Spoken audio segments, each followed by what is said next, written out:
I created something unique for you, darling. I'm Michael, 34, and I manage a small chemical testing lab in Spokane, Washington. That Sunday morning, when my wife Sophia handed me a cup, the smell was off. Not the usual burnt coffee, but something chemical. I had been married to Sophia for 8 years, having met when she was completing her nursing degree while I was launching my business. Back then, she would bring me soup during late nights at work and found humor in my chemistry jokes, making me feel incredibly smart, especially against the backdrop of her family skepticism. Her sister, Vanessa, had been visiting for 3 days, making snide remarks about my business and subtly implying Sophia could do better. I watched as Sophia nodded along, and I remained silent, all while feeling increasingly resentful of Vanessa treating our home like her personal stage to showcase superiority.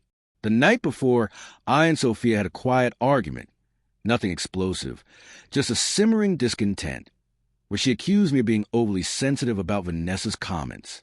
I expressed my frustration at being the joke in my own home. We went to bed without any good night.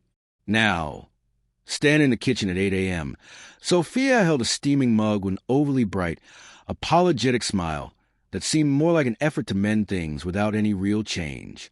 Her herbal blend, she said, would help me relax. I took the cup, observing the dark amber liquid that smelled rancid, not like chamomile but reminiscent of industrial solvents. Sophia watched my reaction a bit too closely. I commented on the strong smell, to which she acknowledged. In the living room, I could hear Vanessa on the phone, likely complaining about trivial matters, showcasing her belief in her superiority. I raised a cup to my lips but hesitated, sensing something in Sophia's face shift, expectation perhaps. I told her she was awesome and kissed her cheek, yet I didn't drink the tea.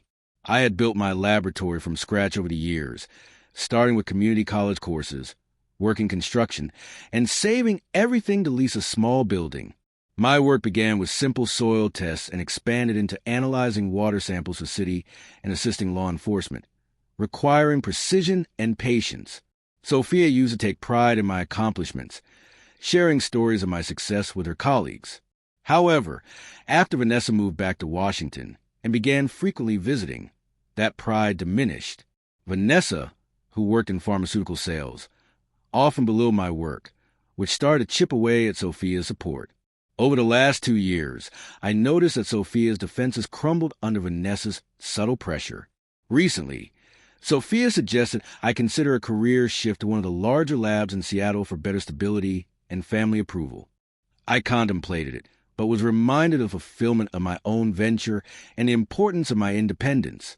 I also recalled how Sophia seemed to look at me in disappointment when Vanessa was present, wishing I was different. 3 months ago, I accidentally overheard a conversation between the two of them about my stubbornness regarding my lab. It sounded to me as if they were hinting at needing more than just a simple suggestion for me to see reason. When Vanessa walked in that morning, she made a snarky remark about the coffee maker. She took a sip of the cup I knew wasn't meant for her, and I noticed a worried look on Sophia's face. I wanted to drink the tea I hesitated over, but decided to wait, contemplating the difference between the 2 cups. The day progressed with Vanessa experiencing severe gastrointestinal distress, leading to a chaotic situation where Sophia was frantic, and I was left with the understanding that I had dodged a bullet. Later, I tested the contents of my untouched cup and discovered that it contained senna leaf, which could induce severe stomach issues. The realization struck me. Sophia had meant to poison me using the tea as a weapon in her scheme to make me vulnerable.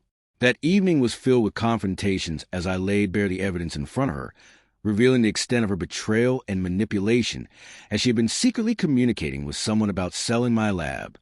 I made it clear that I was aware of her intentions, and the extent of her plan unfolded piece by piece, as did our relationship. The trust we had built crumbled, leading me to demand she leave. She moved out, and as I began to reclaim my space, I took further steps to protect myself and my business from her and the influence she had attempted to exert on me. Within weeks, I managed to get support from my attorney regarding the corporate espionage and focused on strengthening my business. Months later, my lab thrived, and I found myself sitting alone in the kitchen, reflecting on the trust that had been shattered and the importance of self-reliance. I realized that sometimes the best way to exact revenge is to refuse to be a victim.